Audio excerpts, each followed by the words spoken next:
Acquisitions Anonymous, Internet's #1 podcast about business buying and investing.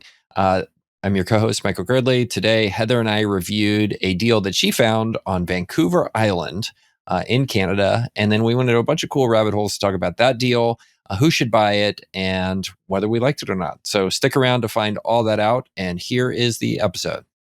This episode of Acquisitions Anonymous is sponsored by Acquisition Lab. Acquisition Lab and their team, they've been longtime supporters of the pod, and they provide a really great service for people who are looking to acquire a business.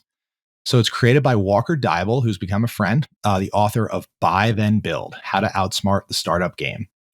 So Acquisition Lab's an accelerator with a highly vetted, cohort-based educational and support community for people who are serious about buying a business. So a lot of our listeners like you tune in every week to our deal reviews. You want to get in on buying a business.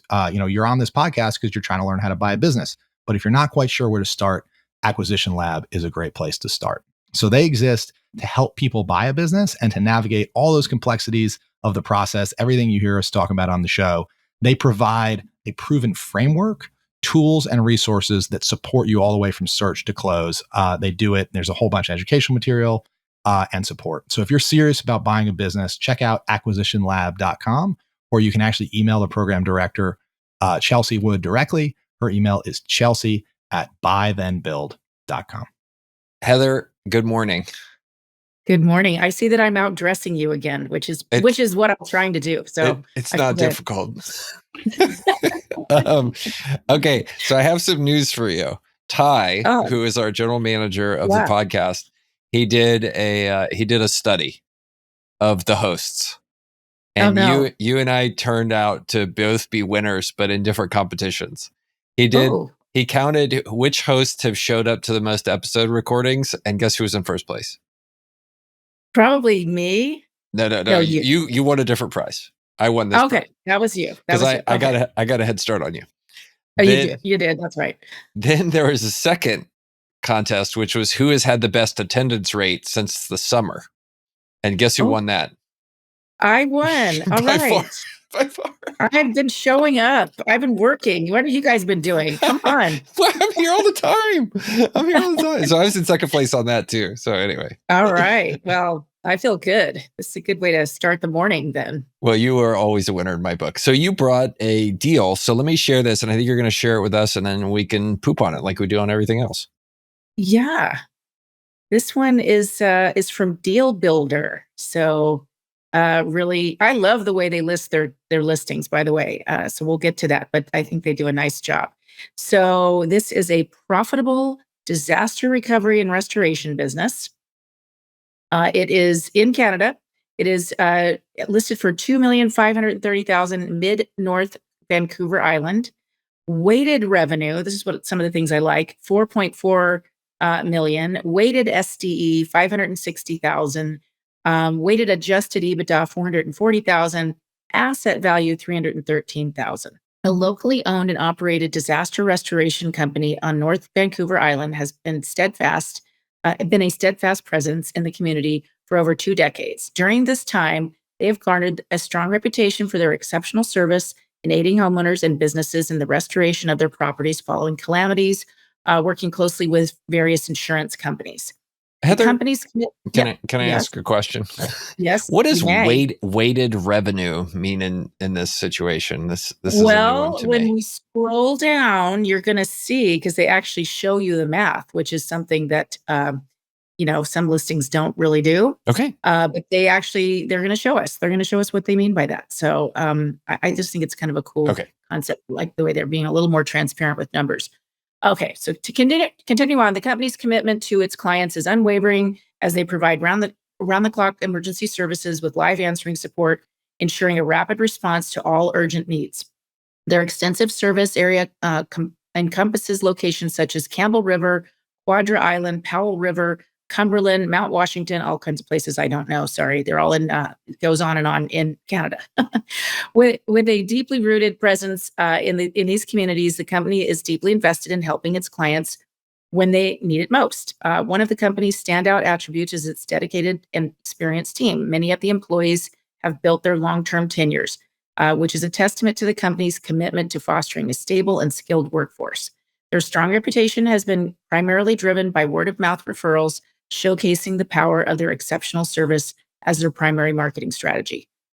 This underscores a significant opportunity for a new owner to harness and develop a more comprehensive marketing approach to further expand the business's reach and impact. The company offers a wide array of restoration services to both residential and commercial clients. They excel in repairing water and sewer damage, offering thorough cleaning services and handling the removal of hazardous materials, among other services. Their diverse service portfolio positions them as a reliable one-stop solution for clients facing various restoration challenges. With the track record of excellence spanning more than 2 decades, this business continues to be a trusted and dependable partner for those in need of restoration services in their community. So they were established in 1990. There are 22 employees. The sellers own the real estate. Global disaster industry is currently valued at $41.2 billion. So there's just kind of some industry data. The worldwide demand for disaster restoration expects to increase significantly through 2033, growing at a CAGR of 5.7% to reach a market value of $80.1 billion, I guess, by 2033. So kind of goes on with what different types of disaster remediation encompasses. This is just more industry stuff. And then let's look at growth and expansion. See if there's anything exciting there. Expansion, nope, this is kind of generic stuff. But here it is. Scroll down to, this is where we get the weighted stuff. So what Deal Builder does here is they give us what I love as a banker. Man, I love this, right? There's columns and it goes all the way back to 2019. And I can see revenue, cost of goods sold, gross profit, net income, SDE, and adjusted EBITDA, because, they're different numbers. And then what they do is they weight the different years. So in this case, they weighted them evenly, 25%, 2020, 21, 22, 23. I suppose they may have other deals where they weight them differently, but that's what they mean by that. So it's basically, in this case, it's an average of the last 4 years. But I like that. That's some numbers that you can kind of wrap your brain around a little bit. What do you think, Michael? This is very interesting. And I mean, and the other thing I like is, you get to live in Canada, and the Canadians are really nice, and you get to live on Vancouver Island. The downside is, it's a relatively small market on Vancouver Island, but I know people that love it, so that's good. But man, what a steady Eddie business. Like, that's the best way I could describe this. Like, revenue year by year, 5.1 million in 2019, 4 million in 2020, 4.3 million in 2021, 2022, 5 million, 4.5 million. It just is straight up, like, totally, like, people need this. Like, it's an enduring demand kind of business. Right. And I've looked at a lot of restoration companies, and I think you're right. Sometimes the growth is a little bit limited by their geography, because obviously they're covering a geography. There are some of these, of course, in the US that are franchised. So you see like Paul Davis Restoration, and I think the other one is called Service Master, something like that. So you see a lot of franchised, but they're very interesting businesses. What I find interesting is the growth potential of the industry. I don't know whether that's going to necessarily apply to Vancouver Island exactly, but with climate change and weather events becoming a little more extreme, flooding, etc., you're going to have more demand for restoration services. That's sort of the thinking, and that's what's been happening. And also fires, of course. The droughts and the fires and the winds. So these all contribute to growth, unfortunately, and sadly, growth in the industry that helps people rebuild from all those kinds of problems. So I think they're great, steady businesses, and I think there is growth potential based on climate change. I love the reason for selling here is listed. The seller is moving to the mainland and will be pursuing other interests. They make it sound like they live in Hawaii. It's like, guys, you live on an island like 12 minutes away from the land. Like, I don't know. This Too far for them. You're not in Bermuda here, guys. Like, come on, relax. Yes. Well, the island fever must be a real thing, right? You feel a little trapped, I guess, after a while. So, it would be interesting to know a little bit more about why is what the age of the seller is. And that sort of tells us that they're not retiring. Yeah. And that's something to watch out for too. We're seeing more sellers that are not the silver tsunami that everyone likes to talk about, that are not retiring. And that, I think, makes you have to think a little bit harder about the non-compete and what you would do if they did violate the non-compete. If you have a strong enough one, and how you would even enforce it, Right. if they did violate it. Yeah. One thing I've noticed, and I don't think we've talked about it enough, because I'm going through this in one of my businesses. Like, we've been in it for a long enough time, and I was in one of the calls the other day, and like, I looked around, and we had just brought on a new person on the team, and that new person was so optimistic and had so much energy. And I looked around at the rest of us that were like around the table, and I realized we were just tired. And I think that's like, I know that you never see that on business listings, but I'm starting to get that as like an okay reason to sell. It's just like, Yeah. you talk to people and you're like, why are you selling? This is a great business. Well, I'm making a lot of money, but I'm just tired. I've been doing it for 12 years. Yeah. In our family fireworks business, I've never had a normal holiday in 20 years, like, that I've been involved in that business. I've never had a normal Christmas, never had a normal New Year's, and never had a normal 4th of July. And after a while, that kind of stuff just wears on you. So I think I didn't used to get it, but now that I've gone through it, like, when I see people that are just like, yeah, it's just time. Like, I think I'm giving them a lot more credit for that, than I used to when I look at business Yeah. for sale. Yeah. And I think it's interesting. When I started, really, serving the space and believing in the silver tsunami, we didn't call it that 12 years ago, but, believing that this was going to be something that was going to grow, we fully expected it all to be retirement. That would be the only reason to sell. And I think that because so much liquidity is now in the space, because we have loans and lots of lenders, and because we have equity providers with experience, all that liquidity has made it possible for people to sell for other reasons. Just like you might sell your house and move, to another city in the same state, people want to sell the business and move to another industry. And I think that's great. I think that's a real benefit of the whole movement that's happened. So I think there are, switching back to the deal a little bit. I love that comment, and it's great to see. It's great to see the world evolving that way a bit. Like, it's a much more wholesome relationship to business, which is part of one of the things I believe is important. But switch back to the deal a little bit. We've had some guests on that have talked about the dynamic of an industry like this and why it's attractive, and ultimately, like, this is actually pretty profitable for a contracting business. I mean, you're on Vancouver Island and you're taking home between $500,000 and almost 1 year, almost $1 million, of money that you're able to pay yourself. Like, that's pretty cool, like, for doing remediation and contracting. And I think, what I've been told is the reason disaster remediation is so interesting is because it's rarely like a bid out kind of situation. It's a homeowner, like, there's 3 feet of water that's just leaving their basement or whatever, and they need somebody to be over there right now to start doing that stuff. And so it creates a lot of opportunity for people that can be highly on demand to jump on those things.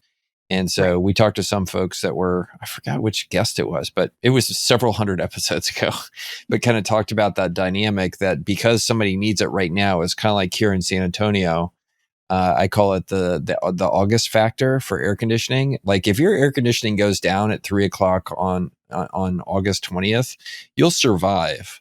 But it's 105 degrees outside and humid, and you're not going to have a good time in your house, and your kids are going to hurt and all that kind of stuff. So you just want somebody over there right away. And I think that's one of the cool things about this business as well, is this disaster remediation. When it happens, like, you got to jump on it, and somebody comes in there and does it. And anyway, that's just the dynamics of this industry, and I think why it's attractive. Yeah, absolutely. Now, there's the insurance company side of it, right? So you've got to have relationships with the insurers. So that's really critical, and that can get a little more complicated. I mean, I think that's where the industry experience would be helpful. It's not absolutely necessary here, but would be very helpful because you've got to manage those relationships. You sort of have what we like to call as pay or risk, right? You have the Yeah. insurers that are paying your bills, even though the homeowners are your sort of customer. Your insurance companies are really your customer, and you've got to know how to to stay within the guidelines that they have around their policies. And also just be responsive. They're not going to keep using you if you don't do a great job every time. If there's a homeowner that's screaming and yelling, State Farm or whatever insurance didn't take care of me and it's your fault, you're out. That's a risk for these kinds of businesses. All right, taking a quick pause here. I have something to tell you. This is Michael. I hate bookkeeping. I hate bookkeeping. I hate doing HR. I hate doing all that kind of stuff. But for bookkeeping, I have found a solution. It is my friend Charlie's business called cloudbookkeeping.com. So that's cloudbookkeeping.com. They are your perfect partner if you want to get bookkeeping out of your hair and focus on making your your customers happier and more successful. So please give them a call. Call Charlie, cloudbookkeeping.com. Tell them we sent you. They're a great way if you're a business buyer, if you're a business owner, you're tired of hassling with getting your bookkeeping done. He's got a whole fleet of people that are well-trained and work for him. He's located here in San Antonio, so I can tell you because of that, he's awesome. And they're a great partner for you to potentially call to help with all your bookkeeping needs so you can do the important stuff in your business rather than worry about getting your books right. So give Charlie a call, cloudbookkeeping.com. And now back to the episode.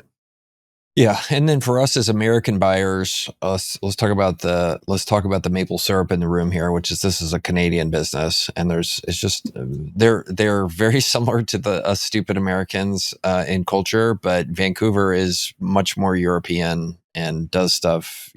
Canada has a different set of rules, so that's the other thing about this, and probably also limits the number of buyers that could buy this because.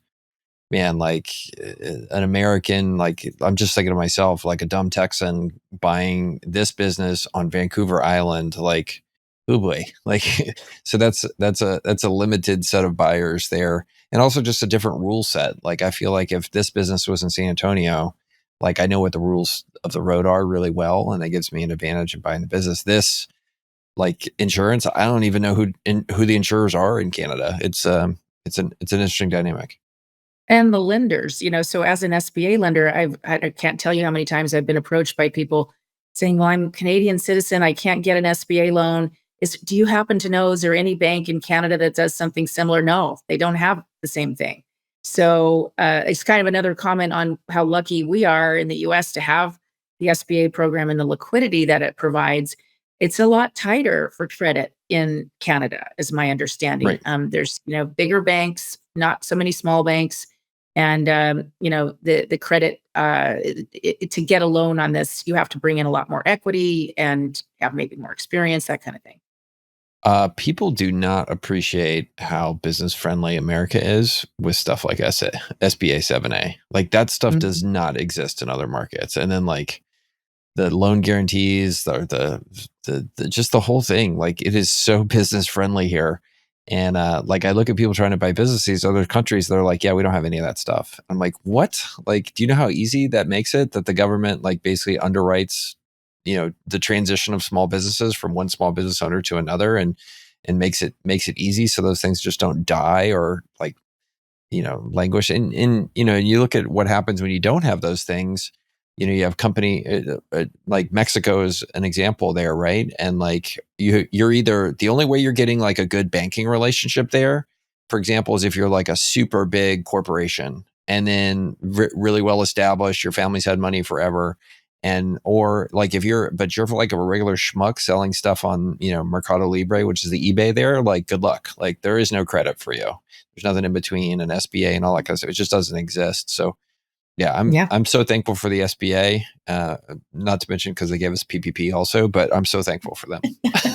Yeah, well, it's a good point. It's a really good point. I have a little side story. When I was working for Union Bank, they were owned by they're Japanese owned, and we always had folks from Japan, from Bank of Japan, coming as kind of for 2-month stints to learn.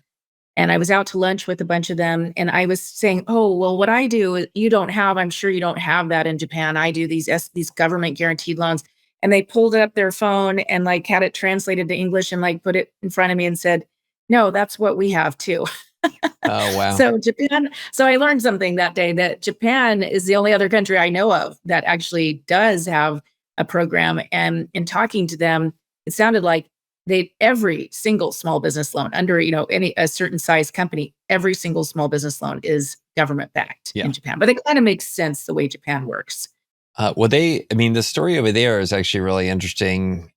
All that stuff is super cool in terms of these businesses and transition, all that kind of stuff. But their problems, from what I've been told from friends who've tried to explore over there, is it's cultural, right? Like your entrepreneurship is not revered like it is here in North America. And then second is like, they don't, you're either Japanese or you're not. Like you and I are American. Somebody walks over and they're of Hispanic origin, they're an American too. Like we're all Americans, right? That as I've traveled to other places, I've been reminded how that is not always the case. Japan is case in point. Yes. And the Chinese even take it even further, where like we see where our nation makes us American, being Han Chinese makes you Chinese. It doesn't matter where you live in. You're Chinese. So it's a very different mindset in terms of all that stuff. Well, and I took a business cultural training class when I was at Union Bank, and it was very eye-opening. But he basically told us a couple things that were funny, that a lot of the things we were saying on conference calls were actually insulting, that we didn't know, but we learned. And the other part was that if we're not Japanese, there's certain information they're never going to tell us. Like, as a business partner, you're not equal at all. And it was very eye-opening and sort of disappointing to me at the time. But I learned. I love America. Right. Better appreciate it. These people that give out their passports, what a bunch of jerks. Like, it's not cool. Bad idea. All right. So let's talk back to this business. So who should buy this business? Obviously, someone who's got some contracting experience already. I mean, I think that's necessary here. And I think it needs to be a local. Yeah. It really does need to be someone, at least from Canada or from that area of Canada, who understands what Vancouver Island, because I didn't know that they were very European in Vancouver Island. That's something I wouldn't have known. Oh, I'm sorry. Just BC, British Columbia, that whole area. I haven't been to Vancouver Island. So. Okay. All right. Well, but obviously somebody who knows the area well, and they've got to have probably a fair amount of cash, because they're not going to get a lot of financing on this. It doesn't even say seller financing available. Like most of the listings we look at in the US, they always say that. This doesn't even say that. So sounds like you need a fair amount of cash to come in with this. Well, it's the beautiful thing about SBA is with SBA, contrasting it to this Canada situation, you can have somebody whose whole life is 100% all in, no 401k, no nothing, building up wealth in that business. And then there was a market to sell it at the end. And that market's going to be 3 to 5 times EBITDA, because SBA, that's the SBA way. And like, it can be, you can have somebody entirely focused on that. But you look at this and there's a good chance this person, they're in a small market. They're one of only a couple providers on this. There's no financing readily available for a buyer. This is one where a buyer probably has to come in and be day to day. You're going to be going to job sites all the time. Like your universe of buyers, but then on the upstream, like that person who spent their whole life building this business, like they're stuck. Like, and it's kind of sad. I mean, and it used to be that way here before acquisition lending really got big. So just go back 15 years. There was very little liquidity. So when you owned a small business, you passed it on to your kids. And, that's when this sort of started, is their kids didn't want it. And we started trying to figure out something else. But that's totally changed in this country in the last 15 years, quite a bit. It's tough. Look, if this is the other thing, is you're going to put all this money into this business, and if you're not already living in Vancouver Island, you're going to move there, and you better be damn sure you want to live there and you want to hang out with other contractors. It's man, the nice thing about a potential buyer, if you are that person, this stuff is not going to trade for a lot of money. No, right? It's not going to. So what were they asking? There's no asking price unless this is it, 2.5 million. Yeah, that's it. Yeah. So I guess 4 times. More power to them. Yeah. We'll see what it trades for. But you're right. It's a very narrow group of potential buyers there. One thing I've realized is everybody's talking about how bad the economy is and all that kind of stuff. There is still just so much money sitting on the sideline chasing these deals. Like, just of every size. Like there is just money pouring into it's just continuing to pour into every crack, despite the quote unquote recession. Like I see absolute, and it's Friday, so I'm gonna use some French language here, some absolute dog shit. And people are still trying to buy this stuff. And I'm like, absolute dog shit. Are you sure you want to do this? And they're like, yeah. This is my jam here. I'm going to buy this piece of crap business. Like, okay. Yeah. Right. I think part of the issue with all the capital pouring in is the other asset classes are not looking good right now, not at all. And so this has become sort of the only one that people have found that feels a little better. I think also because we feel like we have a little more control. You go to the stock market, you have no control. And honestly, no offense to the real estate people, you have no control. Real estate is a cycle business. Right. And this is, at least small business is at least something where people feel like they have control. And that's a different kind of stress. It's a better kind of stress for people, I think. Though businesses like this, they're fragile. I've been involved in these. They are fragile. Everybody will look up 6 months in. You're like, wait, this was a good business. What just happened? Well, everything that was helping us totally started hurting us. And like, it just, one by one, we died. So anyway, I don't mean to be a downer. So I've been through some distressed businesses before. Yes, I'm sorry, Michael. They suck. Yes, they do. They suck. So, but you just don't let them ruin you. Cool. All right. Well, I think this is a good space to be in. Like, I think there's a whole like double click on the dynamics of disaster remediation and the specific area. This like there's ServPro and all these chains and the franchises there and the dynamics of, okay, well, do you want to be in a big market or a small market? Do you want to be captive and insurer or not? Like, I think there's all these dynamics that if I was to go buy this business, by the way, I'm working on another course, which is called How to Find a Business to Buy. It's going to be good. It's much better. My last course is good. This is going to be even better. And I know that because my team is telling me it's really good. So, all right. And they never lie to me. I believe them. Actually, I learned a lot from making my first course to make the second course, but it's basically like 3 hours. So the pitch is, if you look in the HBR book, like there's like 5 pages on how to find a deal. And it's like, peruse listings and call a broker. It's like, that shit don't work. Like, you can't do that. Like, doesn't work now. That was a long time ago. I'm defending them because I know the authors. That was a long time ago. This ain't 1995. That ain't gonna work no more. Like, come on. So it just talks about the whole process of like taking what like the private equity guys do and the serial acquirers do and the systems they run to run sales funnels to go find deals at scale and like putting that into a course. So that's great. I'm very excited. That's needed. Much better. Yeah, that's awesome. It's much more fun than writing books. Let me tell you that, because it's much more tactical and it can be just like point value type stuff. Anyway, I don't know why I went down that rabbit hole, but I think there's with this, if I was to run that process that I talk about in that course, like one of the things you go do is when you're trying to learn the space, you talk to a lot of sellers before you pull the trigger on something. You also go talk to people and start to network to people that are connectors and experts in the space. And there's a lot of retirees or like somebody who used to sell ServPro franchises to people. Like I would go talk to that person, reach out to them and have a call with them. And, after 15 or 20 of those calls, you become an expert in this market. And, I think hopefully somebody walking away from this understands you and I are relatively savvy and smart about business, but we do not know those specifics, but that's the path to go figure that out. And that's the first thing I would do if I was going to look at this business. Like, spend 2 weeks like networking and having phone calls from people and reading stuff about the market, and you will be an expert very quickly after you have all those calls. Absolutely. Good advice. On that note, okay, well, this is a cool deal. Great job finding a deal today. Well done. Yeah. You know what? It came off Twitter. So thank you, Twitter followers. Yes, this was from Twitter. I appreciate it. Amazing. All right. Or X. Co-host of the day award for you. Well done. Oh, thank you. I'm so excited. All right. We'll see you guys next week. If you love these podcasts, please tell a friend, and we'll see you next episode.